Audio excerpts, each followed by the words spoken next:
বুঝি আর না বুঝি, আমরা এক আল্লাহ বিশ্বাসী, এতে কোনো ভুল আছে? নাই। আমি উত্তর দিতে পারি আর না পারি, আমার নবী শেষ নবী জনাব মুহাম্মদ রাসূলুল্লাহ সাল্লাল্লাহু আলাইহি সাল্লাম, তার উপর আমরা ঈমান এনেছি, এক আল্লাহর উপর ঈমান এনেছি, এবং কুরআন হাদিসে যা আছে, আল্লাহ রাসূল যা শিখিয়ে গেছে, সেই অনুযায়ী আমল করে ঈমানের সাথে আমি দুনিয়া থেকে বিদায় নিতে চাই। বর্তমান পৃথিবীতে বিভিন্ন ধরনের ফিতনা ফাসাদ চলতেছে, কিন্তু মুসলমানেরা নাকে তেল দিয়ে ঘুমাইতেছে। মুসলমানদেরকে ঈমান হারা করতেছে, খ্রিস্টানে রূপান্তরিত করতেছে, এরকম অহরহ প্ল্যাটফর্ম তাদের চলতেছে। তারা বিনা স্বার্থে কোনো বেতন ছাড়া তারা খাটতেছে কিভাবে মুসলমানকে খ্রিস্টান বানানো যায়। এমনকি তাদের ভিতরে আলাদা গ্রুপ আছে কাজ করার জন্য, যে কিভাবে প্রত্যেক মসজিদের ইমামদেরকে টার্গেট করে ইমামদেরকে কিভাবে তাদের আওতায় নেওয়া যায় এবং এই ইমামদের মাধ্যমে কিভাবে মানুষকে খ্রিস্টান করা যায়। তারা তাদের মিশনে খুব সাকসেসফুল, খুব ভালোভাবেই অগ্রসর হইতেছে। কিন্তু আমরা মুসলমানেরা কি করি বলে, আমরা নিজেরা ঝগড়া বিবাদ ফাসাদে লিপ্ত হয়ে বলে নিজেরা আরো দূরত্ব সৃষ্টি করি। এখানে তারা মূল কিছু পয়েন্ট নিয়ে তারা কাজ করে। একটা হলো মুসলমান তাদের ধর্মের ব্যাপারে তারা অজ্ঞ। 100 জন মুসলমানকে যদি আপনি ধর্ম সম্পর্কে দৈনন্দিন যা প্রয়োজন সেটা জিজ্ঞাসা করেন, 2 জন 5 জনে পারতে পারে, তাও পারে কিনা আল্লাহই ভালো জানে। অনেকেই তার নিজের ধর্ম সম্পর্কে জানে না, আর এটা জানার চেষ্টাও করে না। প্রথমত তারা এই দুর্বলতা কাজে লাগায়, যেহেতু সে মুসলমান, তার ধর্ম সম্পর্কে জানে না, তো সে যেভাবে ইচ্ছা সেভাবে তাকে বুঝাইতে পারে। দ্বিতীয় কাজে লাগায়, আমরা মুসলমানেরা অনেকেই অভাবী। আমাদের টাকা পয়সা হইলে এমন আছে যে আমরা বিধর্মীকেও আমরা অনেক সাহায্য সহযোগিতা করি, কিন্তু আমরা আমাদের মুসলমান ভাইকে সাহায্য সহযোগিতা করতে আমরা রাজি না। এই কলাপাড়ার একটা জিনিস দেখাই, তাদের একটা সংগঠন আছে হিট বাংলা। মোটামুটি সারা বাংলাদেশে এটার শাখা প্রশাখা আছে।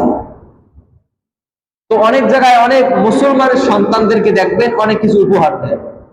একটা গাড়ি দিছে, ব্যবসার জন্য একটা কিছু প্রয়োজনীয় জিনিস দিয়েছে, লেখা থাকবে হিট বাংলা।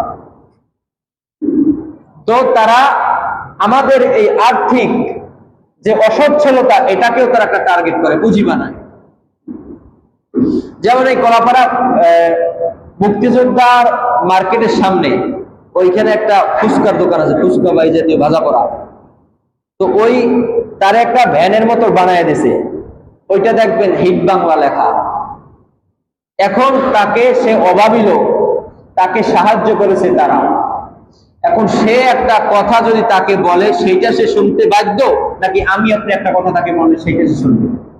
নিশ্চয়ই সেটা শুনবে। এজন্য আমরা এটাও একটা পিছিয়ে আছি, যাদের আর্থিক সম্বল আছে আমরা মুসলমান ভাইদেরকে সাহায্য সহযোগিতা করি না। আমরা হিসাব করি যে সে আমার থেকে ভালো থাকবে, আমি ভালো জালো খাই, সে যে খাইতে না পারে, এইটা আমরা মনে মনে আল্লাহর কাছে দোয়াও করি। আর তৃতীয় আর এক জায়গায় যেখানে তারা সুযোগ নেয়, সেটা হলো আমরা নিজেরা ছোট ছোট বিষয় নিয়ে, মূল বিষয় না, নামাজ রোজা হজ যাকাত এমন বিষয় না, ছোটখাটো জিনিস নিয়ে আমরা আমাদের ঐক্য ভেঙে ফেলি, একে অপরের পিছনে লেগে যাই, ঝগড়া বিপদে লেগে থাকি। আর এর ফলে কি হয় বলে, এর ফলে ওই খ্রিস্টান অন্যান্য ধর্মের যারা আছে তারা তাদের দাওয়াতি মিশন চালায়, এই দুর্বল পয়েন্ট গুলা আঘাত করে করে তারা মুসলমানদেরকে ঈমান হারা করে তারা খ্রিস্টান বানাইতেছে। আমরা এক সময় ভাবতাম, কালকে বড় মসজিদে আমাদের ইমামদেরকে নিয়ে এই ব্যাপারে একটা মিটিং হয়েছে। আগে আমরা ভাবতাম যে এটা বরিশালের মধ্যে নাই, আমরা শুনতাম দূরে দূরে জমক জায়গায় ইমাম সে খ্রিস্টান, ধরা পড়ছে অনেক বছর পর, সে 10 বছর 20 বছর খ্রিস্টানের সাথে যুক্ত আছে, নামাজ পড়াইতেছে, দাঁড়িয়ে আছে, লম্বা জামা, টুপি, কথার দেখার আগে সালাম, খুব আচার ব্যবহার, সব মুসলমানদের বেশভূষা ধারণ করে সে মানুষকে ধীরে ধীরে খ্রিস্টান বানাইতেছে। এজন্য আমাদেরকে চক্ষু ওয়ালা হতে হবে, অন্ধ হলে চলবে না। অন্তত আমার ধর্মের ব্যাপারে আমাকে সচেতন থাকা লাগবে যে একটা মানুষ আইতো যাতে আমাকে অন্য ধর্মের প্রতি দাওয়াত দিতে না পারে। আমরা এই ব্যাপারে সচেতন থাকব যে আমি যদি দলিল প্রমাণ জানি বা না জানি, প্রয়োজন হলে যে জানে তার কাছে যাব, কিন্তু প্রথমেই আমরা কোন একটা ধর্মের প্রতি আকৃষ্ট হব না। বিশেষ করে মা বোনদেরকেও বলতেছি, তাদের কাছেও বিভিন্ন ভাবে দাওয়াত নিয়ে যায়। এমন কিরকম শুনেছি যে আমাদের দেশে যে দাওয়াতি কাজ করে, তাবলিগ জামাতওয়ালারা যেভাবে দাওয়াতি কাজ করে, তাদের মধ্যে এখন এইভাবে তারা দাওয়াতি কাজ করে।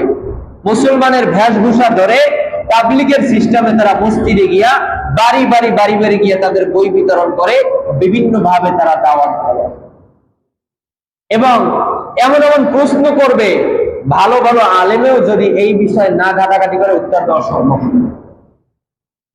আপনাদেরকে যদি ধরেন আমি প্রশ্ন করতেছি, আমি যদি আপনাদেরকে প্রশ্ন করি যে আসমানের নবী উত্তম নাকি জমিনের নবী উত্তম, আপনারা কি বলবেন? স্বাভাবিক নলেজে আপনি উত্তর দিবেন কি আসমানের নবী উত্তম না জমিনের নবী? স্বাভাবিক নলেজের উত্তর এটাই তো, আসমানের নবী উত্তম হওয়ার কথা। তারপরে আপনাকে অ্যাটাক করবে। তাইলে আসমানের নবী যদি উত্তম হয়, জমিনের নবী যদি উত্তম না হয়, তাহলে জমিনের নবী তোমাদের শেষ নবী তোমরা বলো শুধু মারা গেছে। আসমানের নবী ঈসা আলাইহিস সালাম তারে উঠাই নেছে, তো তাইলে উঠাই না হয়েছে, সে আবার আসবে, তাহলে সে উত্তম না? হ্যাঁ, সে উত্তম। তাহলে সে উত্তম হলে এখন তোমাকে কি করতে হবে? বলে কোরআন কাদের জন্য? কোরআন তো সবার জন্য না। তুমি দেখো আমাদের এই কিতাব বিভিন্ন ভাষায় আছে, বাংলায়, অঙ্কে, ইংরেজিতে, এমনকি এখন এমন অবস্থা হয়েছে বাংলাদেশের ভিতরে, বাংলা ভাষার ভিতরে আবার বিভিন্ন ভাষা বের হয়ে গেছে। বরিশালের, সিলেটের, চট্টগ্রামের, ঢাকার, এগুলো আবার এইভাবে বিভিন্ন ভাষায় আবার নিচ্ছে। তখন আবার অ্যাটাক করে যে আপনি দেখেন সারা দুনিয়া পৃথিবীবাসীর জন্য এই কিতাব, যার কারণে এটা সব ভাষা আছে। আপনি কোরআন কি বিভিন্ন ভাষায় দেখাইতে পারবেন? কেউ দেখানো সম্ভব? কোরআন আরবি ভাষা ছাড়া অন্য কোনো ভাষায় দেখানো সম্ভব? সম্ভব বলে। এজন্য যেটা বুঝাইতে চাইছিলাম, এজন্য তারা বিভিন্ন ভাবে টার্গেট করে যারে যেভাবে পারে সেইভাবে তারা মুসলমান থেকে দূরে নিয়ে যাইতেছে। এই যে আমাদের মিঠাগঞ্জ তেগাছিয়ার কথা শুনলাম, সেখানে খুব ভালোভাবে মিশন চলতেছে। এজন্য আমাদেরকে ঐক্যবদ্ধ থাকতে হবে। বুঝি আর না বুঝি, আমরা এক আল্লাহ বিশ্বাসী, এতে কোনো ভুল আছে? নাই। আমি উত্তর দিতে পারি আর না পারি, আমার নবী শেষ নবী জনাব মুহাম্মদ রাসূলুল্লাহ সাল্লাল্লাহু আলাইহি সাল্লাম, তার উপর আমরা ঈমান এনেছি, এক আল্লাহর উপর ঈমান এনেছি, এবং কুরআন হাদিসে যা আছে, আল্লাহ রাসূল যা শিখিয়ে গেছে, সেই অনুযায়ী আমল করে ঈমানের সাথে আমি দুনিয়া থেকে বিদায় নিতে চাই। এটা আমি যদি উত্তর দিতে পারি বা না পারি, উত্তরেও দরকার নাই, কারো কথা শোনারও দরকার নাই। যারা এর বিরোধিতা করবে প্রথমেই তাকে অ্যাভয়েড করবো, সম্ভব হলে তাকে অ্যাটাক করবো যে কোনো ভাবে, গ্রামবাসী নিয়া বা নিজে পারলে তাকে বাঁধবো, বাইরে তারপর তার বিচার হবে। তুমি আমাকে কেন দাওয়াত দিতে আসছো? এটা কিন্তু রাষ্ট্রীয়ভাবে কোনো বিচার নেই। রাষ্ট্রীয়ভাবে কি নাই? কারণ এটা গণতান্ত্রিক রাষ্ট্র, এখানে অধিকার আছে, সে তার ধর্মের জন্য আপনার কাছে দাওয়াত নিয়ে আসতে পারবে, আপনিও আপনার ধর্মের দাওয়াত তার কাছে নিয়ে যাইতে পারবেন, এটা তার সাংবিধানিক অধিকার। অতএব এইটা আপনি বিচার চাইলেও রাষ্ট্রীয়ভাবে কোনো বিচার কি করবেন না, পাবেন না। কিন্তু এইটা বিচার আমাদেরই করতে হবে। আমরা ঐক্যবদ্ধ যে আমাদের মুসলমানদেরকে বিধর্মী কেউ দাওয়াত দেওয়ার মধ্যে দুঃসাহস যে দেখাবে, তার আমরা যতটুকু ব্যবস্থা নিতে পারি ততটুকু ব্যবস্থা নিব ইনশাআল্লাহ, যাতে অন্তত আমাদের সমাজ যাতে এমন দুঃসাহস কেউ দেখাইতে না পারে। আর আমরা যাতে এটা সতর্ক থাকি, সচেতন থাকি। তাদের বিভিন্ন বই দিয়ে যায়, তারা এখন কোরআন শরীফ বের করছে।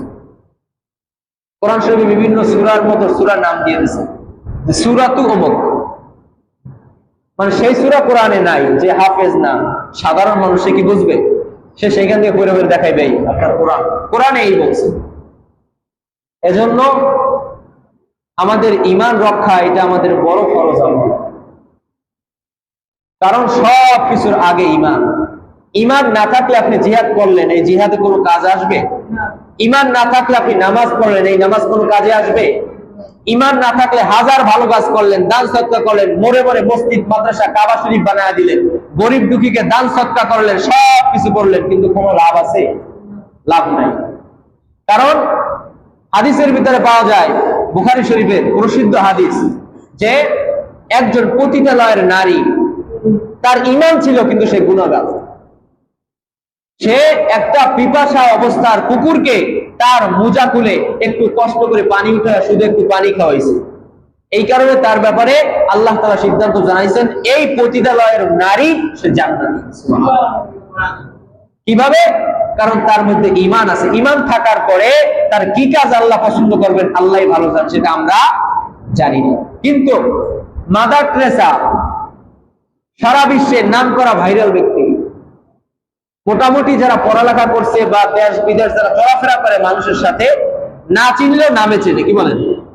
এই মাদার টেরেসা তার পুরো লাইফ সে শেষ করছে এই মানব জাতির খ্যাতমতের পিছনে, সে বিবাহ শাদীও করে নাই।